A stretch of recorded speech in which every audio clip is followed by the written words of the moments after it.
Namaku Wati. Di usiaku yang menginjak 43 tahun, aku seringkali terjebak dalam sebuah ritual yang menyiksa.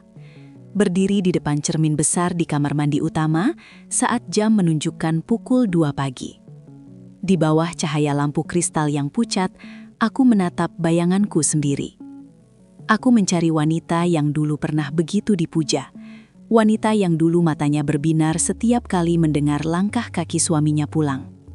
Kini, yang tersisa hanyalah garis-garis halus di sudut mata dan sebuah kehampaan yang tak bisa dijelaskan oleh kata-kata.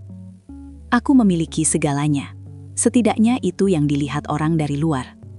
Rumah megah di kawasan elit, mobil mewah di garasi, dan perhiasan yang berkilau di lemari kaca.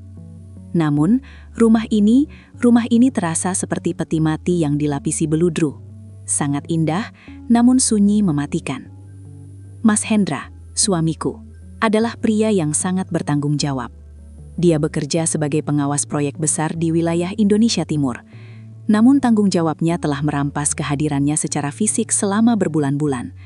Di tempat tidur king size yang kami miliki, aku hanya menempati satu sisi kecil, sementara sisi lainnya tetap dingin dan rata, tak tersentuh. Aku merasa seperti janda dalam sebuah pernikahan yang sah. Pernahkah kalian merasa begitu sendirian di tengah keramaian? Itu adalah perasaanku setiap hari. Satu-satunya suara yang menemaniku hanyalah detak jam dinding yang seolah mengejek usiaku yang terus merambat tua. Dan dengungan lemari es dari dapur yang terdengar seperti rintihan. Anak sematawayangku, napas hidupku, kini sudah dewasa dan menempuh pendidikan di Yogyakarta. Dia jarang menelepon, sibuk dengan dunianya, teman-temannya, dan masa depannya. Aku bangga melihatnya mandiri, tapi kebanggaan itu tak bisa memelukku saat badai datang. Aku adalah wanita yang terlupakan di dalam istananya sendiri. Sampai sore itu, langit kota berubah menjadi warna ungu kelabu yang pekat, seolah alam sedang menyiapkan panggung untuk sebuah pertemuan yang akan merobek tirai kesetiaanku. Takdir mengirimkan Nugroho kembali ke hidupku. Nugroho, bocah yang dulu sering bermain di teras rumahku, yang dulu bau bajunya adalah aroma matahari dan keringat anak sekolah. Namun sore itu, dia hadir bukan sebagai anak-anak. Dia hadir sebagai seorang pria dewasa dengan sorot mata yang mengandung magnet rahasia. Dia datang bukan sekadar membawa tumpangan, tapi membawa obat bagi jiwaku yang sudah terlalu lama mati rasa. Sore itu, di bawah rintik hujan yang mulai membasahi aspal, aku tidak menyadari bahwa setiap tetes air yang jatuh adalah awal dari sebuah pengkhianatan paling manis, paling mendalam, dan paling menghancurkan yang pernah kurasakan. Sore itu, kantor terasa begitu pengap, seolah oksigen di dalamnya telah habis tersedot oleh beban pekerjaan yang tak kunjung usai. Aku melangkah keluar dengan bahu lemas, memegang tas tangan bermerek yang terasa sangat berat. Bukan karena isinya, tapi karena aku tahu kemana kaki ini akan melangkah, kembali ke rumah yang sunyi. Aku tidak ingin pulang, tapi aku tak punya tujuan. Aku berdiri di trotoar, memperhatikan pasangan muda yang tertawa di bawah payung yang sama, memperhatikan seorang suami yang menjemput istrinya dengan pelukan hangat di dalam mobil. Pemandangan itu seperti sembilu yang menyayat hatiku yang sudah lecet. Akhirnya, aku memesan ojek daring melalui aplikasi. Tak butuh waktu lama, sebuah motor besar berwarna hitam metalik berhenti tepat di depanku. Motor itu tampak terawat, gagah, dan sangat maskulin. Pengendaranya mengenakan jaket hijau yang sudah agak pudar, namun postur tubuhnya, dia sangat tegap. Bahunya lebar, dadanya bidang, dan kakinya yang panjang menopang motor dengan sangat kokoh. Aku terpaku sejenak melihat bagaimana otot lengan di balik jaket itu menegang saat dia mengerem.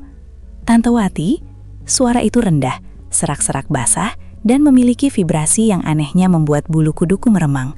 Saat dia membuka kaca helm yang gelap, aku hampir tidak percaya pada apa yang kulihat. Wajah itu, garis rahangnya yang tegas, alisnya yang tebal, dan sedikit kumis tipis yang terawat sangat rapi. "Nugroho?" tanyaku dengan nada yang bergetar. Dia adalah sahabat karib anakku. Terakhir aku melihatnya, dia masih remaja culun dengan seragam SMA yang kedodoran. Sekarang, Dia telah bermetamorfosis menjadi pria 21 tahun yang memancarkan aura maskulinitas yang sangat dominan. Ada sesuatu dalam tatapannya yang tidak bisa disebut sebagai tatapan seorang anak kepada tante. Itu adalah tatapan seorang pria yang sadar akan daya tariknya. Lama tidak bertemu, Tante. Dia tersenyum tipis, sebuah senyuman yang sangat tenang namun provokatif. Tante terlihat jauh lebih cantik, tapi juga terlihat sangat kesepian. Biar saya antar pulang ya, sampai ke dalam rumah. Aku naik ke boncengannya dengan sedikit ragu.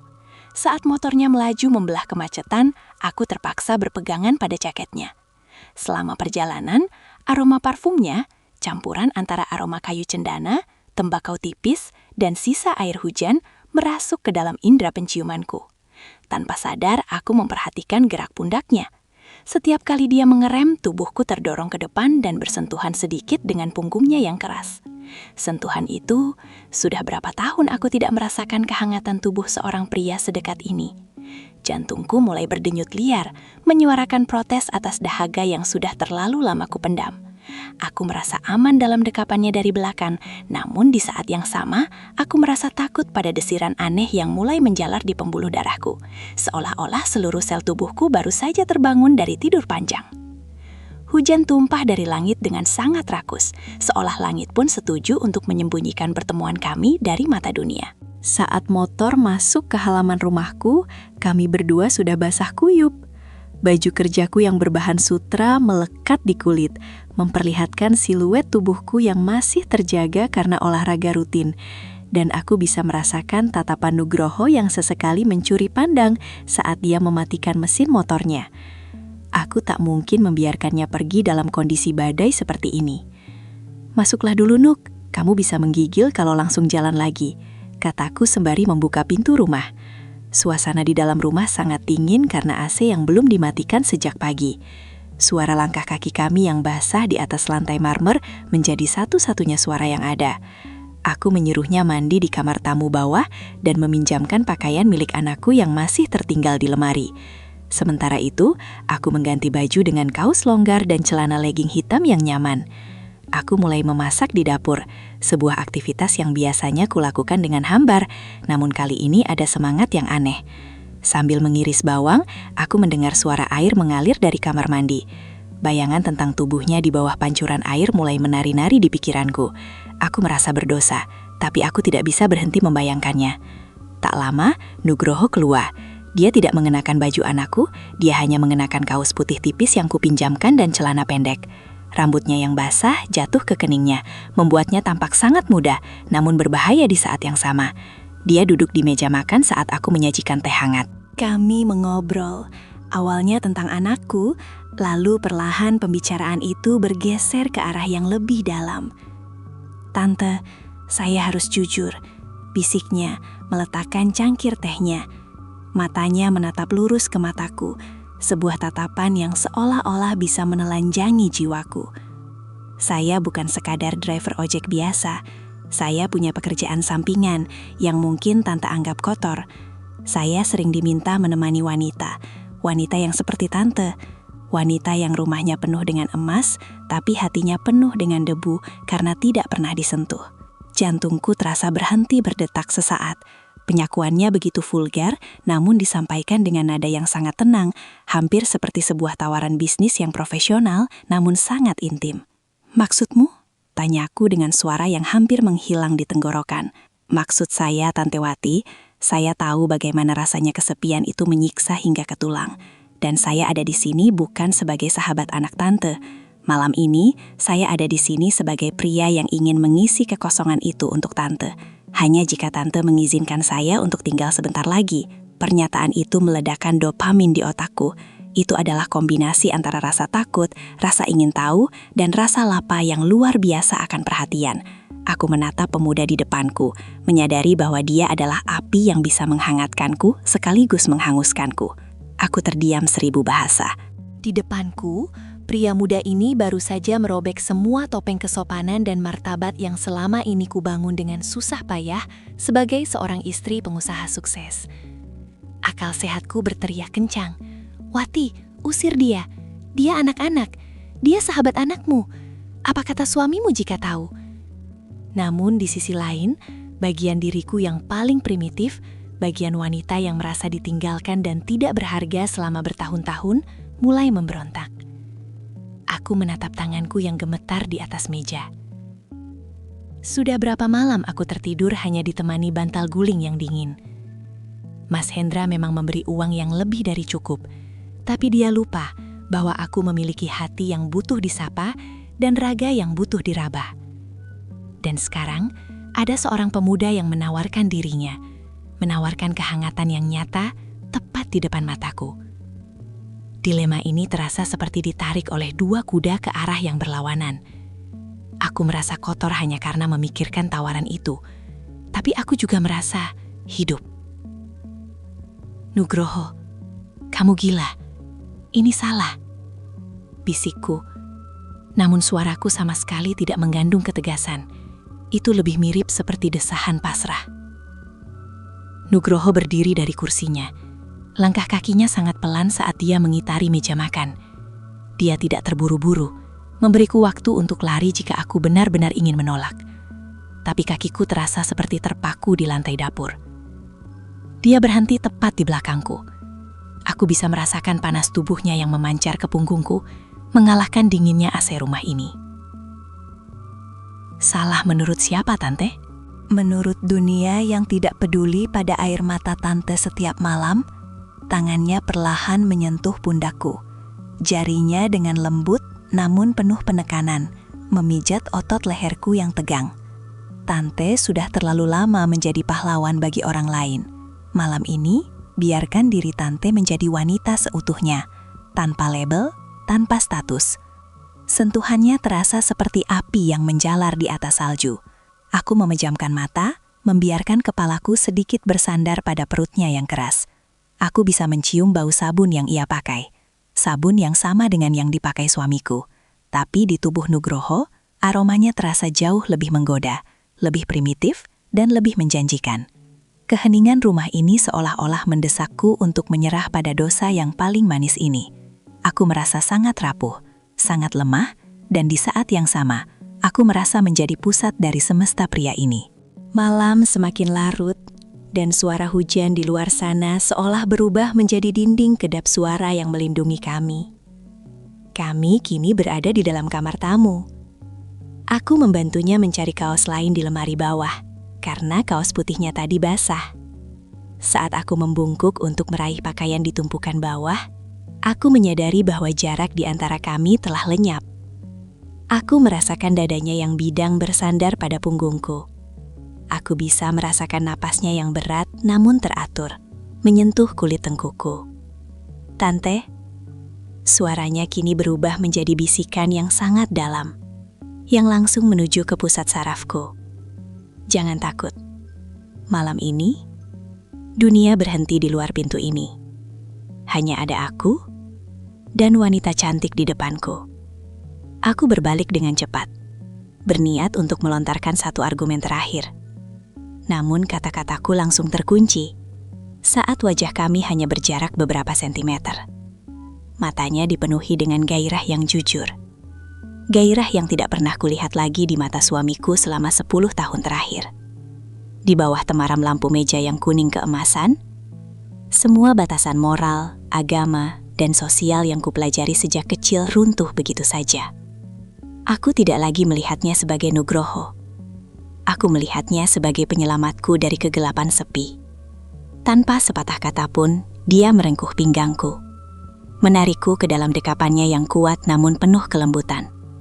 Saat bibirnya menyentuh kulitku, aku merasa seperti sebuah bendungan besar yang pecah. Semua rasa rindu, rasa marah karena ditinggalkan, dan rasa lapar akan kasih sayang tumpah menjadi satu ledakan emosi.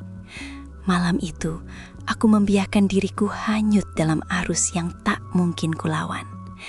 Dia memperlakukanku dengan cara yang sangat istimewa, dengan penuh pemujaan, dengan ketelitian pada setiap inci tubuhku, seolah-olah aku adalah karya seni yang paling berharga di dunia. Di tengah badai yang mengamuk di luar, di dalam kamar itu, aku menemukan sebuah kedamaian yang terlarang, namun sangat memabukkan. Aku lupa pada usiaku, aku lupa pada statusku. Aku hanya ingat bahwa aku adalah seorang wanita yang dicintai. Waktu seolah membeku setelah malam itu. Kami terbaring diam dalam kegelapan, hanya ditemani suara napas yang perlahan mulai kembali normal. Aku menatap langit-langit kamar, merasa seperti berada di antara dua dunia. Ada rasa bersalah yang menusuk, namun ada kepuasan batin yang selama ini hanya bisa kuimpikan. Nugroho tetap memelukku, seolah-olah dia adalah pelindungku dari kenyataan pahit yang akan kuhadapi besok pagi. Bulan-bulan berikutnya, hidupku berjalan dalam dua lapisan yang sangat kontras. Di permukaan, aku tetaplah istri yang setia dan ibu yang teladan. Namun di bawah lapisan itu, ada api yang terus kunyalakan bersama Nugroho. Dia tetap datang secara berkala, terkadang sebagai ojek, terkadang sebagai tamu saat rumah kosong. Mas Hendra tidak pernah mencurigai apapun karena pengabdianku sebagai istri justru meningkat, mungkin sebagai bentuk penebusan rasa bersalahku. Sampai akhirnya, sebuah kejutan besar datang. Aku dinyatakan hamil. Di usiaku yang ke-43, di saat medis mengatakan peluangnya sangat kecil, sebuah nyawa baru mulai berdenyut di rahimku. Mas Hendra menangis bahagia saat mendengar kabar itu melalui telepon. Dia menganggap ini adalah bayi ajaib yang menjadi hadiah atas kesabaran kami menunggu selama belasan tahun untuk anak kedua. Anak sulungku pun sangat bangga akan segera memiliki adik.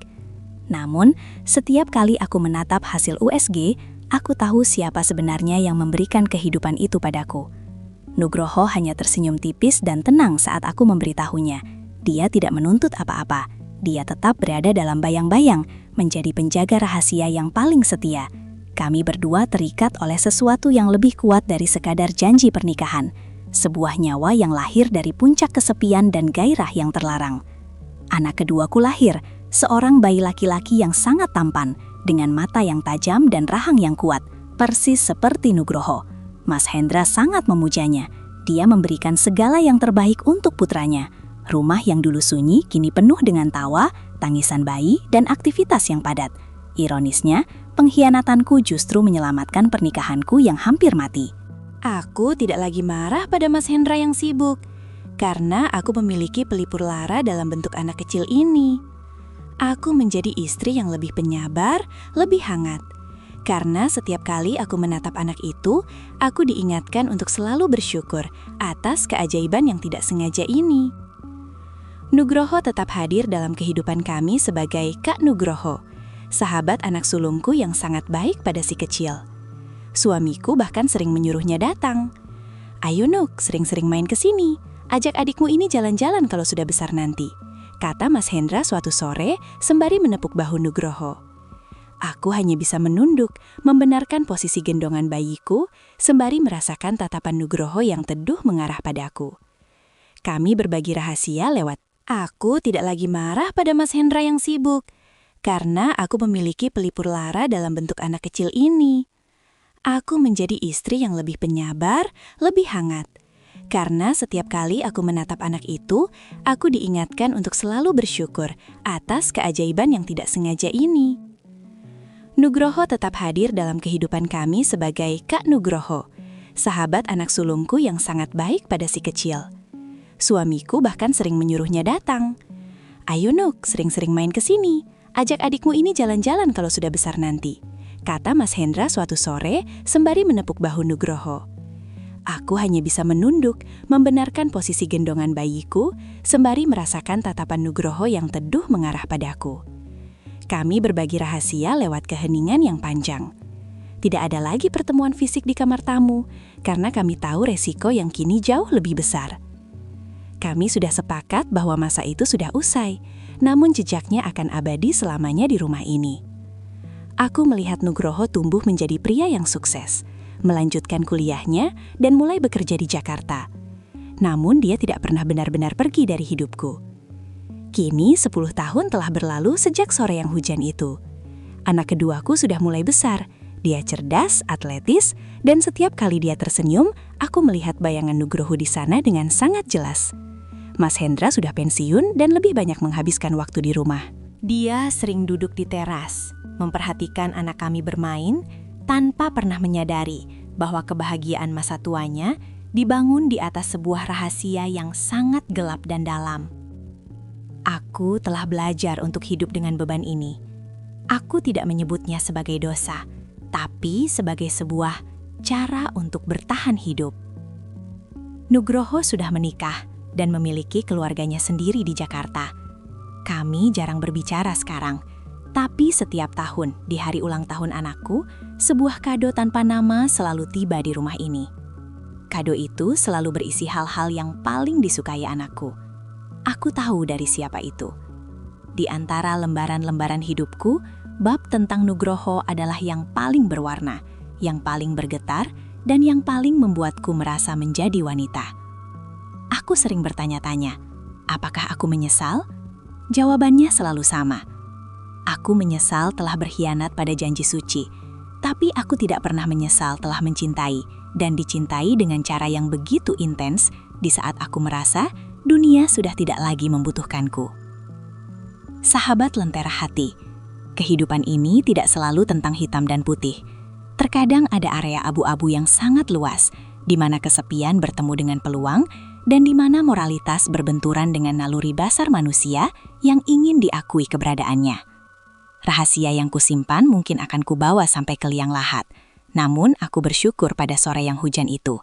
Tanpa kehadiran Nugroho, mungkin aku sudah hancur dalam kesunyian yang dingin bertahun-tahun yang lalu.